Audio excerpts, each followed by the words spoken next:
दो सिर वाला जुलाहा। एक बार मंथरक नाम के जुलाहे के सब उपकरण जो कपड़ा बुनने के काम आते थे टूट गए। उपकरणों को फिर बनाने के लिए लकड़ी की जरूरत थी। लकड़ी काटने की कुल्हाड़ी लेकर वह समुद्र तट पर स्थित वन की ओर चल दिया।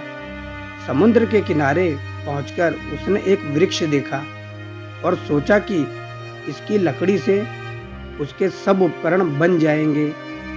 यह सोचकर वृक्ष के तने में वह कुल्हाड़ी मारने लगा। तभी वृक्ष की शाखा पर बैठे हुए एक देव ने उससे कहा, मैं इस वृक्ष पर आनंद से रहता हूँ और समुद्र की शीतल हवा का आनंद लेता हूँ। तुम्हें इस वृक्ष को काटना उचित नहीं। दूसरे के सुख को छीनने वाला कभी सुखी नहीं रहता। जुलाहे ने कहा, मैं भी लाचार हूँ।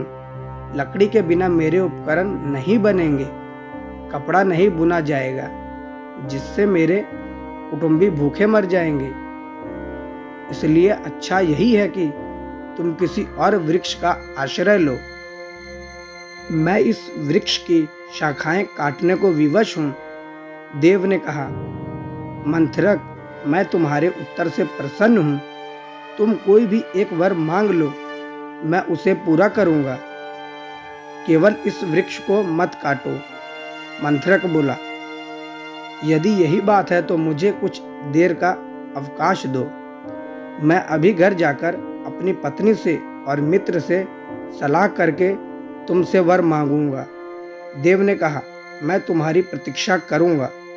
गांव में पहुंचने के बाद मंथरक की भेंट अपने एक मित्र नाई से हो गई। उसने उससे पूछा, मित्र, एक देव मुझे वरदान दे रहा है। मैं तुझसे पूछने आया हूं कि कौन सा वरदान मांगा जाए। नाई ने कहा, यदि ऐसा ही है तो राज्य मांग ले। मैं तेरा मंत्री बन जाऊंगा, हम सुख से रहेंगे।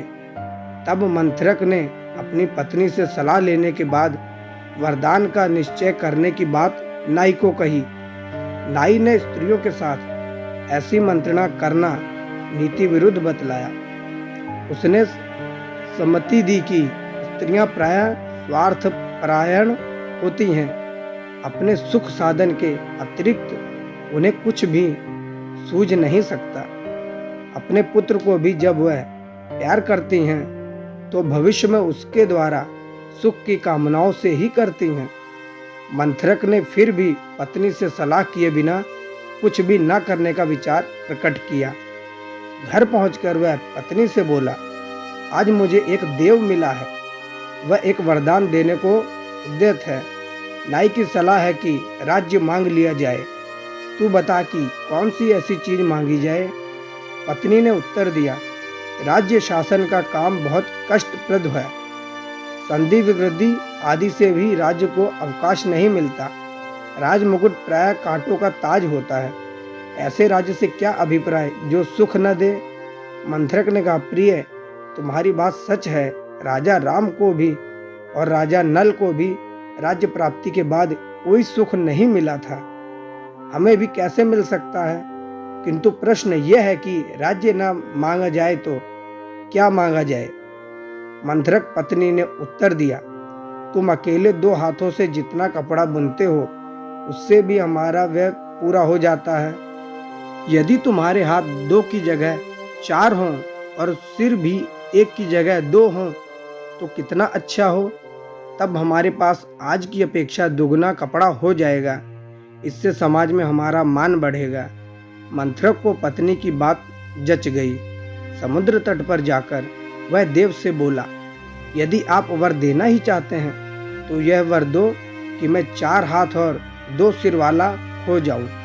मंथरक के कहने के साथ उसका मनोरथ पूरा हो गया। उसके 2 सिर और 4 हाथ हो गए। किंतु इस बदली हालत में जब वह गांव में आया तो लोगों ने उसे राक्षस समझ लिया और राक्षस राक्षस कहकर सब उस पर टूट पड़े। तो ये थी हमारी आज की कहानी आपको कैसी लगी कमेंट करके जरूर बताएं। चैनल पर नए हो तो सब्सक्राइब करना ना भूलें। बेल आइकन को प्रेस करके ऑल पे सेट कर दें ताकि ऐसी ढेर सारी कहानियाँ आप तक पहुँच सके सबसे पहले। तो मिलते हैं अगली वीडियो में एक नई कहानी के साथ, एक नई शिक्षा के साथ। तब तक के लिए धन्यवाद।